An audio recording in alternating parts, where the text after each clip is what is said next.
नमस्कार दोस्तों, आप सभी का स्वागत है अकाउंट विद चैनल पर। दोस्तों, आज हम लोग सीखने वाले हैं सप्लाई अंडर जीएसटी। जी हाँ दोस्तों, section 7 sub section 1 of C GST act, इसमें बताया गया है सप्लाई के बारे में। तो चलिए दोस्तों, हम लोग समझते हैं कि सप्लाई क्या है। इसके लिए सबसे पहले हम देखेंगे सेक्शन 7 सब सेक्शन 1 का क्लोज ए। दोस्तों, इस सेक्शन में बताया गया है कि जीएसटी में हम सप्लाई इसको मानेंगे। तो दोस्तों, इसके लिए 3 कंडीशन हैं और अगर ये तीनों कंडीशन पूरा हो रहा है तो हम सप्लाई मान लेंगे। दोस्तों, नॉर्मल तौर पर अगर देखा जाए, अगर हमसे पूछा जाता है कि सप्लाई क्या है, तो अगर हमने पूरा डिटेल में, हमें पूरी जानकारी इस सेक्शन के बारे में नहीं है, इसमें क्या क्या बताया गया है, तो हम क्या बोलेंगे। नॉर्मल तौर पर अगर हम कोई गुड्स सेल करते हैं बस सप्लाई हो गई, या कुछ सर्विस प्रोवाइड करते हैं तो सप्लाई हो गई। लेकिन दोस्तों, ऐसा नहीं है। अभी सप्लाई किस किस चीज को माना गया है अभी हम देखने वाले हैं। दोस्तों, फर्स्ट कंडीशन क्या है? फर्स्ट कंडीशन मतलब हो गया कि बेस्ट एलडीआर में कवर होना चाहिए। अब बेस्ट एलडीआर का क्या मतलब हुआ? मैंने शॉर्टकट में आपको बताया बेस्ट एलडीआर। अब बेस्ट एलडीआर का मतलब क्या हो गया? बेस्ट एलडीआर का मतलब हो गया दोस्तों, टी से बार्टर, ई से एक्सचेंज, एस से सेल और सर्विसेज, टी से ट्रांसफर ऑफ गुड्स या transfer of business assets, L से लीज और लाइसेंस, डी से disposal of business assets, R से रेंट। ये हो गया बेस्ट एलडीआर। इसमें से कोई भी एक हो, लेकिन ये सब सप्लाई तभी मानी जाएगी जब इनको प्रोवाइड करने के बदले कंसीडरेशन मिलता हो, और थर्ड, इन द कोर्स और फर्दरेंस ऑफ बिजनेस भी हो। तो दोस्तों, फर्स्ट कंडीशन क्या है कि इनमें से कोई एक हो, यानी कि बेस्ट एलडीआर में से कोई एक हो। ठीक है। Second condition, consideration. कंसीडरेशन का मतलब एनीथिंग इन रिटर्न, बदले में कुछ भी मिल रहा हो, कंसीडरेशन ही होगा। ऐसा जरूरी नहीं है कि कंसीडरेशन सिर्फ कैश में ही होना चाहिए, बदले में कुछ भी हो, कंसीडरेशन। ओके। थर्ड क्या है? इन दी कोर्स और फर्दरेंस ऑफ बिजनेस का मतलब सप्लायर का या तो बिजनेस हो या बिजनेस से जुड़ी कोई भी एक्टिविटी होनी चाहिए। अगर ये तीनों कंडीशन पूरा हो रहा है तो उसको सप्लाई माना जाएगा जीएसटी में। ओके। अब इस चीज को हम एक एग्जांपल से समझते हैं। दोस्तों, मान लीजिए पहले हम एक एग्जांपल समझ लेते हैं। यहाँ सेल और सर्विसेज का एग्जांपल। यहाँ पर मिस्टर श्याम है, इनकी एक फर्नीचर का शॉप है। ये फर्नीचर का शॉप इनका। अब इनके पास मिस्टर राम आते हैं, इनसे फर्नीचर परचेज करते हैं कैश में। अब यहाँ देखिए, अब श्याम ने सेल किया है क्या? फर्नीचर। तो बेस्ट एलडीआर के सेल में कवर हो रहा है, एक कंडीशन पूरी। सेकेंड कंडीशन, क्या श्याम को कंसीडरेशन मिल रहा है? तो कैश में सेल किया है, तो उन्होंने जब फर्नीचर सेल किया तो बदले में क्या मिल रहा है? कैश मिल रहा है, यानी कि कंसीडरेशन भी मिल रहा है। सेकेंड कंडीशन पूरी। अब थर्ड कंडीशन यह देखना होगा बिजनेस है, तो यहां पर हमेशा जो सप्लायर होगा, सप्लायर के पॉइंट ऑफ व्यू से देखना है कि बिजनेस है या नहीं। तो यहां पर सप्लायर कौन है? फर्नीचर कौन सेल कर रहा है? श्याम। तो श्याम के पॉइंट ऑफ व्यू से देखा जाएगा, तो क्या यह श्याम का बिजनेस है? तो यह फर्नीचर की शॉप है, तो यह श्याम का बिजनेस है, तो तीसरी भी कंडीशन पूरी, यह सप्लाई मान ली जाएगी। इसी तरीके से श्याम है, सर्विस प्रोवाइडर है, किसी को सर्विस प्रोवाइड किया, तो बेस्ट एलडीआर के यस में कवर हुआ सर्विस, और उनको बदले में क्या मिल रहा है? कैश मिल रहा है, कंसीडरेशन भी मिल रहा है। सेकंड कंडीशन पूरा हो रहा है। और थर्ड कंडीशन क्या देखा जाएगा? क्या श्याम का या बिजनेस है? तो श्याम का बिजनेस है, तीसरी भी कंडीशन पूरी हो रही है, तो यह सप्लाई मानी जाएगी। और अगर मान लीजिए मैं अपने घर पर ही कोई एसी लगा रखा है और मैंने उस एसी को किसी को सेल कर दिया, अपने पड़ोसी को सेल कर दिया, तो क्या इसको सप्लाई माना जाएगा? देखिए, हमने सेल किया, बेस्ट एलडीआर के यस में कवर हुआ, ठीक है, सेल मान लिया, एक कंडीशन पूरी हो गई। सेकंड कंडीशन, क्या हमें कंसीडरेशन मिलेगा? तो हमने जितने में एसी बेचा होगा, मान लीजिए हमने 10,000 में बेचा है तो 10,000 हमें कैश मिल रहा है। सेकंड कंडीशन भी पूरी हो गई, कंसीडरेशन मिल गया।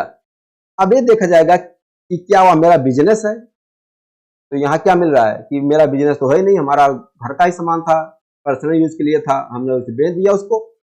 तो यहाँ थर्ड कंडीशन नहीं पूरी हो रही है कि वह मेरा बिजनेस नहीं है, तो वह सप्लाई नहीं मानी जाएगी। मतलब सप्लाई मानने के तीनों कंडीशन पूरी होनी चाहिए। फर्स्ट, बेस्ट एलडीआर में कवर होना चाहिए, जो ऊपर बताया आपको। सेकंड कंडीशन, आपको बदले में कुछ मिलना चाहिए, कंसीडरेशन मिलना चाहिए। और थर्ड, इन द कोर्स और फर्दरेंस ऑफ बिजनेस होना चाहिए। अगर ये तीनों पूरा हो रहा है तो सप्लाई माना जाएगा। अब जैसे दोस्तों यहाँ पर देख लीजिए, बार्टर और एक्सचेंज में क्या फर्क है। बार्टर का भी मतलब तरीके से अदला बदली मान लेते हैं, किसी को कोई सामान आपने दिया और उसके बदले आपको कोई सामान मिल गया, बार्टर में कवर हो गया। अब एक्सचेंज में क्या है, एक्सचेंज में आप में कैश भी इन्वॉल्व होता है। मान लीजिए आपने किसी को कुछ पुराना सामान दिया और उससे आप कुछ नया सामान ले रहे हो, तो आपने जब उसको पुराना सामान दिया तो साथ में कुछ कैश भी दिए होंगे। पुराना सामान दिया और कैश दिया, आपको नया सामान मिला, तो वह एक्सचेंज में आ गया। तो यहाँ पर एक एग्जाम्पल हम समझ लेते हैं। यहाँ पिंटू की एक शॉप है कंप्यूटर की और सुनील की एक शॉप है मोबाइल की। अब पिंटू ने सुनील को कंप्यूटर दिया और बदले में सुनील ने पिंटू को मोबाइल दिया। अब यहाँ पिंटू का केस किस में कवर हो रहा है? बार्टर में कवर हो गया, पहली कंडीशन पूरी हो रही। और सेकंड कंडीशन क्या, कंसीडरेशन मिल रहा है? भाई कंसीडरेशन कैश तो नहीं मिल रहा है, लेकिन कंसीडरेशन मिल रहा है। क्या मिल रहा है? कंप्यूटर दिया, बदले में मोबाइल मिल रहा है। तो सेकंड कंडीशन पूरी होगी ना, बदले में कुछ तो मिल रहा है, फ्री में तो नहीं दिया, कैश भले नहीं मिला, बदले में मोबाइल मिल रहा है, कंसीडरेशन माना जाएगा, सेकंड कंडीशन पूरी। अब यह देखा जाएगा कि यह पिंटू का क्या बिजनेस है, तो देखा गया कंप्यूटर शॉप है, पिंटू का बिजनेस है सप्लाई। हमेशा सप्लायर के पॉइंट ऑफ व्यू से देखा जाएगा कि वह सप्लायर का बिजनेस, इन द कोर्स और फर्दरेंस ऑफ बिजनेस, सप्लायर के पॉइंट ऑफ व्यू से देखा जाएगा। अगर हम सुनील के पॉइंट ऑफ व्यू से देखेंगे तो यहां पर क्या हुआ, सुनील ने पिंटू को मोबाइल दिया, बार्टर में कवर हो रहा, फर्स्ट कंडीशन पूरी। क्या सुनील को कुछ कंसीडरेशन मिल रहा है? क्या मिल रहा है? कंप्यूटर मिल रहा है, कंसीडरेशन भी मिल रहा है, सेकंड कंडीशन पूरी। थर्ड कंडीशन, क्या सुनील का यह बिजनेस है? तो देखा गया सुनील का मोबाइल शॉप है, सुनील का बिजनेस है, तो थर्ड कंडीशन भी पूरी, तो सप्लाई मान ली जाएगी। यह चीज दोस्तों समझ में आया कि फर्स्ट कंडीशन क्या हो गई, सेकंड कंडीशन क्या हो गई, थर्ड कंडीशन क्या हो गई। अगर ये तीनों आपस में मिल रहे हैं एक साथ तो सप्लाई होगी। ओके, यह तो समझ में आ गया। अब एक ट्रांसफर वाला देख लो। अब ट्रांसफर में मान लीजिए यहाँ मिस्टर श्याम जी हैं, इनकी एक फर्नीचर का दुकान है, गुजरात में है, और इन्हीं मिस्टर श्याम जी की एक दुकान है फर्नीचर की, कहाँ? उत्तर प्रदेश में है। अब मिस्टर श्याम जी क्या करते हैं, गुजरात वाली दुकान से कुछ अपना स्टॉक यानी कुछ फर्नीचर भेज रहे हैं, कहाँ? अपने उत्तर प्रदेश वाली दुकान में। बेच नहीं रहे हैं, सेल नहीं कर रहे हैं, स्टॉक को ट्रांसफर कर रहे हैं। इसको भी सप्लाई माना गया है, इसमें जीएसटी में जो सेक्शन 7 सब सेक्शन 1 का क्लोज ये है, इसमें इसको भी सप्लाई माना गया है, ये भी सप्लाई मानी जाएगी। ठीक है। अब मान लीजिए बिजनेस है आपका, बिजनेस में कोई आपका असेट्स है, अगर आप उस असेट्स का आईटीसी क्लेम कर लिया है, अगर आप उस असेट्स को फिर डिस्पोजल भी करेंगे ना, तब भी वह आपकी सप्लाई मानी जाएगी, तभी वो आपकी सप्लाई मानी जाएगी। क्योंकि कोई भी एसेट्स आपने लिया तो एसेट्स की लाइफ अगर आपने अपने बैलेंस शीट में शो किया है तो 5 साल तक आपको उसको यूज करना है। मान लीजिए आपने परचेज किया, बैलेंस शीट में अपना एसेट दिखा दिया, और 1 साल के बाद उसको अगर आप बैलेंस शीट से राइट ऑफ कर रहे हो ना, और आपने उस एसेट्स का आईटीसी क्लेम कर लिया है, ध्यान रखना, अगर आईटीसी क्लेम कर लिया है तो सप्लाई मानी जाएगी। अगर आईटीसी आपने क्लेम नहीं किया उसका तो सप्लाई नहीं मानी जाएगी। यह चीज क्लियर हुआ दोस्तों, यहां तक किस किस चीज को सप्लाई माना गया है। लेकिन अब यहां पर एक क्वेश्चन आता है, क्या? अब मान लीजिए यहां मिस्टर श्याम जी हैं, इन्होंने अपना स्टॉक कहां पर भेजा? अपने ही यूनिट पर भेजा। कहां? उत्तर प्रदेश वाली दुकान में भेजा। ठीक है, क्या ट्रांसफर बेस्ट एलडीआर की फर्स्ट कंडीशन पूरी हो रही है? ठीक है, और ये भी देखते हैं क्या श्याम जी का बिजनेस है, तो बिजनेस भी है, ये भी कंडीशन पूरी हो रही है। अब एक कंडीशन और है कि आपको कंसिडरेशन मिलना चाहिए। ऊपर क्या बताया गया कि कंसिडरेशन भी मिलना चाहिए बदले में। तो ये अगर श्याम जी अपना ही स्टॉक अपनी दुकान पर भेज रहे हैं तो उसको कंसिडरेशन क्या मिलेगा? या खुद माल तो बेच नहीं रहे, या इनको अपनी ही दुकान से ये वापस पैसा लेंगे? तो यहां देखा गया इनको कंसिडरेशन मिल ही नहीं रहा है। मिस्टर श्याम जी बोलते हैं मैं तो इसको सप्लाई मानूंगा ही नहीं, क्योंकि इसमें तीसरी कंडीशन पूरी हुई नहीं हो रही है। मुझे तो भाई कंसिडरेशन मिल ही नहीं रहा है, तीसरी कंडीशन कहां पूरी हो रही है? और आपने क्या बताया कि तीनों कंडीशन पूरी होनी चाहिए, सप्लाई नहीं मानेंगे। अब यहां पर मान लीजिए इनका कोई असेट्स है, अब इन्होंने असेट्स को 2 साल में ही डिस्पोजल कर रहे हैं, किसी को बेच नहीं रहे हैं, लेकिन उसको यूज नहीं करेंगे बिजनेस में, डिस्पोज कर रहे हैं, और इनको कोई कंसिडरेशन भी नहीं मिल रहा है। हाँ, मान लीजिए आप डिस्पोज कर रहे हो, फर्स्ट कंडीशन पूरी हो रही है, आपका बिजनेस भी है, वो भी मान लीजिए, लेकिन कंसिडरेशन नहीं मिल रहा है ना, तो फिर हम इसको सप्लाई कैसे मानेंगे? सप्लाई नहीं मानी जाएगी। यही गलती, जब ये 2 पॉइंट आए, इसी गलती को ठीक करने के लिए जीएसटी डिपार्टमेंट ने इसमें एक क्लोज और ऐड कर दिया, क्लोज सी, क्योंकि यहां मामला फंस गया ना। अब यहां तो कंसिडरेशन मिल ही नहीं रहा है, तो इसको सप्लाई कैसे मानेंगे? और आपने बताया कि तीनों कंडीशन पूरी होनी चाहिए सप्लाई के लिए, तब सप्लाई माना जाएगा। अब यहाँ ने इन्होंने केवल अपना स्टॉक ट्रांसफर किया अपनी ही दुकान पे, या मान लीजिए इनका कोई बिजनेस का असेट्स है, उस असेट्स को ये अपने यूपी वाले शॉप पे भेज रहे हैं, सेल नहीं कर रहे हैं, बदले में उनको कंसिडरेशन मिल ही नहीं रहा है, तो वह भी सप्लाई नहीं मानी जाएगी। फिर यहाँ जो इस चक्कर में जीएसटी डिपार्टमेंट को लगा कि यहाँ गलती उनसे हो गई है, ये तो मामला फंस गया, यहाँ तो कंसिडरेशन मिल ही नहीं रहा है, ये लोग इसको सप्लाई मानेंगे नहीं। तो इसी चीज को ठीक करने के लिए उन्होंने क्या किया, एक सेक्शन और ऐड कर दिया इसमें, सॉरी एक क्लोज, सेक्शन 7 सब सेक्शन 1 में सी क्लोज ऐड कर दिया, सी क्लोज। किसकी वजह से? इसकी वजह से, ये ट्रांसफर की वजह से।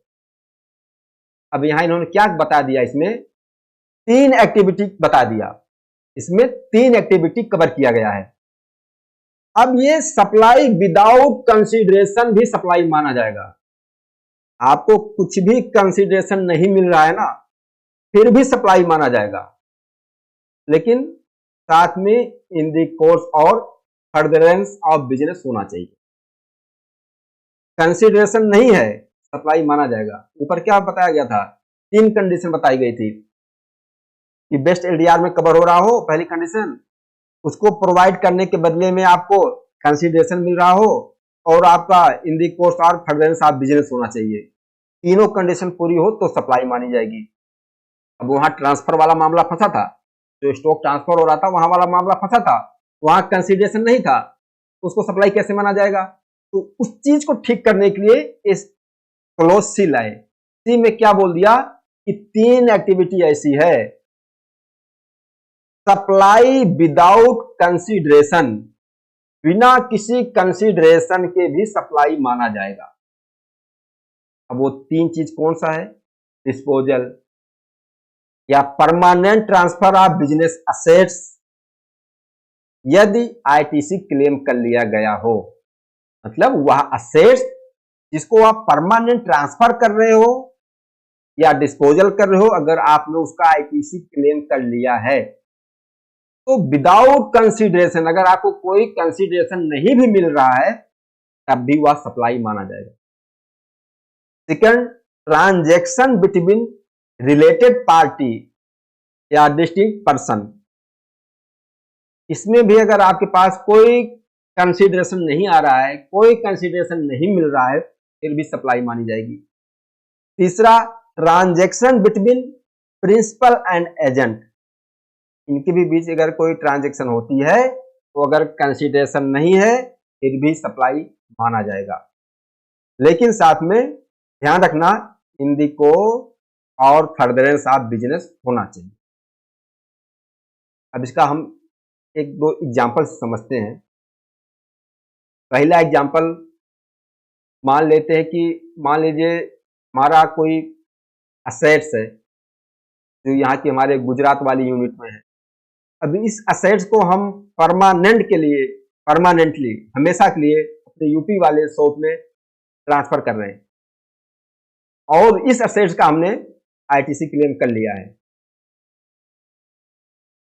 तो अब यहां पर हमें कंसीडरेशन मिल नहीं रहा है क्योंकि हम तो अपने ही यूनिट को भेज रहे हैं, हमारी ही दुकान है, बेच थोड़ी रहे हैं, तो हमें कंसीडरेशन नहीं मिल रहा है।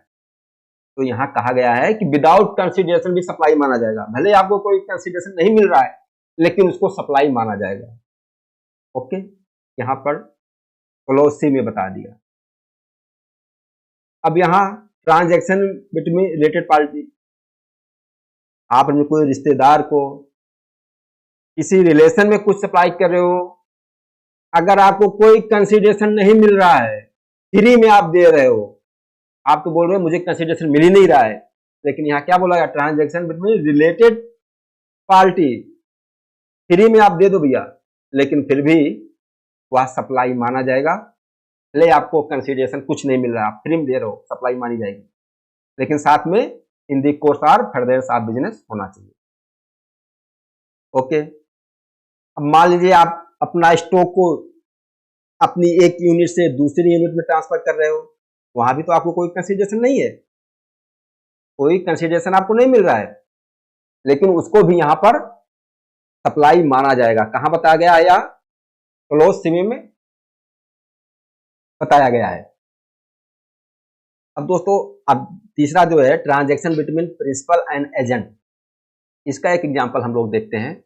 एग्जांपल क्या है, जैसे मान लीजिए हम बाइक खरीदते हैं, मान लीजिए हमने हीरो की बाइक खरीदी, तो हीरो की बाइक हम कहां से खरीदते हैं, शोरूम से खरीदते हैं, उसका जो डीलर होता है। लेकिन जिस शोरूम से, जिस डीलर से हम बाइक खरीदते हैं, क्या उसने उस बाइक को बनाया है? नहीं बनाया है।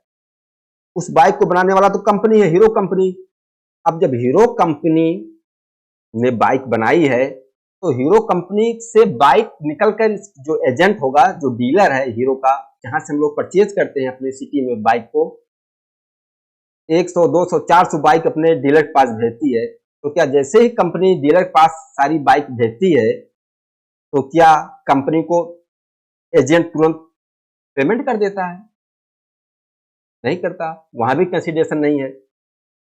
इसीलिए यहां भी माना गया है कि अगर इस तरीके की भी सप्लाई होगी, अगर उसमें कंसीडरेशन नहीं होगा तब भी उसको सप्लाई माना जाएगा। यह चीज समझ में आया, जो transaction between principal and agent. मान लीजिए हीरो कंपनी ने अपने एजेंट को 300 बाइक भेजा, तो जब कंपनी एजेंट को बाइक भेज रही है तो क्या कंपनी को एजेंट ने कुछ पेमेंट कर दिया, हाथों हाथ कुछ दे दिया? कुछ कंपनी को क्या कुछ कंसीडरेशन मिल रहा है? नहीं मिल रहा है। अगर नहीं मिला तो फिर तो आप सप्लाई मानोगे नहीं। इसीलिए इसी वाले क्लॉज में ऐड कर दिया 3 तरीके की एक्टिविटी, कि अगर इस तरीके की एक्टिविटी होगी और कोई कंसीडरेशन नहीं होगा तब भी सप्लाई माना जाएगा। मैटर समझ में आ गया दोस्तों? या सी क्यों ऐड कर दिया गया?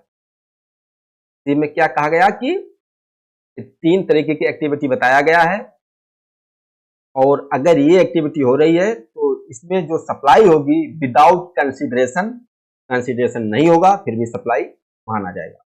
या तो आपका सी हो गया। और जो बी है दोस्तों, बी में क्या बताया गया है, 7(1) बी में कहा गया है, इसमें इंपोर्ट सर्विस, इंपोर्ट की सर्विस के केस में सप्लाई बताया गया है, और इसमें रेसिपिएंट के पॉइंट ऑफ व्यू से देखा जाएगा इन दी कोर्स और फर्दरेंस ऑफ बिजनेस, अगर कंसीडरेशन है। इंपोर्ट के केस में अगर इन दी कोर्स और फर्दरेंस ऑफ बिजनेस नहीं भी है तब भी सप्लाई माना जाएगा, लेकिन उस पर जीएसटी नहीं लगेगा। अगर इन दी कोर्स और फर्दरेंस ऑफ बिजनेस नहीं है, सप्लाई तो माना जाएगा, इंपोर्ट ऑफ सर्विस में सप्लाई तो माना जाएगा, लेकिन अगर वह बिजनेस नहीं है तो जीएसटी नहीं लगेगा। और यहां अब तक हमने क्या देखा, जो सप्लायर होता था, सप्लायर के पॉइंट ऑफ व्यू से हम देखते थे इन दी कोर्स और फर्दरेंस ऑफ बिजनेस, लेकिन इस इंपोर्ट सर्विस में हम रिसिपिएंट के पॉइंट ऑफ व्यू से देखेंगे इन दी कोर्स और फर्दरेंस ऑफ बिजनेस। यह कहां बताया गया है, यह 7(1) के बी में, 7(1) के बी में इंपोर्ट सर्विस के बारे में बताया गया है। और जो इसमें दोस्तों AA है, AA में क्या कहा गया है, अगर कोई club, society other than individual है, क्लब हो गया, सोसाइटी अदर देन इंडिविजुअल है, और क्लब अपने ही मेंबर को कोई गुड्स या कोई सर्विस देता है तो भी सप्लाई मानी जाएगी, अगर कंसीडरेशन है तो। अब ऐसा नहीं, अगर मान लीजिए क्लब है तो क्लब कौन बनाता है, क्लब के 150, 200 मेंबर होंगे, तो उन सब मेंबर ने ही मिलकर एक क्लब बनाया है। तो ऐसा नहीं कि अगर क्लब कोई सर्विस या कोई गुड्स अपने मेंबर को दे रहा है तो मेंबर यह बोल दे या तो क्लब मेरा ही है, या तो मेरा ही क्लब है, मैं तो इसका मेंबर हूं, तो ये सप्लाई कैसे मानी जाएगी। तो इसीलिए जो AA दिया है 7(1) में, क्लोज AA, इसमें यही कहा गया है कि इसको भी हम सप्लाई मानेंगे अगर कंसीडरेशन है तो। मेंबर अपने क्लब को अगर कोई सर्विस दे रहा है वो भी सप्लाई मानी जाएगी, या क्लब अपने मेंबर को कोई सर्विस दे रहा है वो भी सप्लाई मानी जाएगी। ध्यान रखना, अदर देन इंडिविजुअल। दोस्तों मैं उम्मीद करता हूं कि मैं बहुत ही सरल तरीके से जीएसटी का जो यह सेक्शन है 7 सब सेक्शन 1 में close A, close AA, close B, close C, इसको दोस्तों मैं समझाने की कोशिश किया आपको, और मुझे उम्मीद है कि लगभग आप इस सेक्शन के बारे में अच्छी तरीके से समझ गए होंगे। और दोस्तों मैं इसी तरीके से जीएसटी के पूरे सेक्शन को बिल्कुल हिंदी में बिल्कुल सरल तरीके से डिजाइन करके आप लोगों को बताऊंगा। और दोस्तों मैं चाहता हूं जीएसटी में हमें अच्छी तरीके से जानकारी होनी चाहिए। सिर्फ हम जीएसटी का रिटर्न फाइल कर देते हैं, जीएसटी में टैक्स इनवॉइस बना देते हैं, ई इनवॉइस बना देते हैं, इतने से ही हम जीएसटी में एक्सपर्ट नहीं बन सकते। रिटर्न फाइल करना आना चाहिए हमें, और हमने बताया भी है जीएसटी की रिटर्न किस तरीके से फाइल होती है, लेकिन इसके साथ साथ एडवांस लेवल पे भी हमें जीएसटी को समझना होगा, और उसके लिए हमें जीएसटी के सेक्शन को, सबसेक्शन को, क्लॉज किसमें क्या कहा गया है वो अच्छी तरीके से समझना होगा। तो दोस्तों आज की इस वीडियो में इतना ही, और इसके आगे वाली वीडियो में इससे रिलेटेड जो भी पॉइंट है उस पर मैं डिस्कस करूंगा। तो दोस्तों इस वीडियो में इतना ही। इस वीडियो के बारे में आप लोग बताना यह वीडियो आप लोगों को कैसा लगा। अगर कोई डाउट हो तो आप बिंदास कमेंट करके पूछ सकते हो, और मैं जरूर आपका रिप्लाई दूंगा। नमस्कार, धन्यवाद।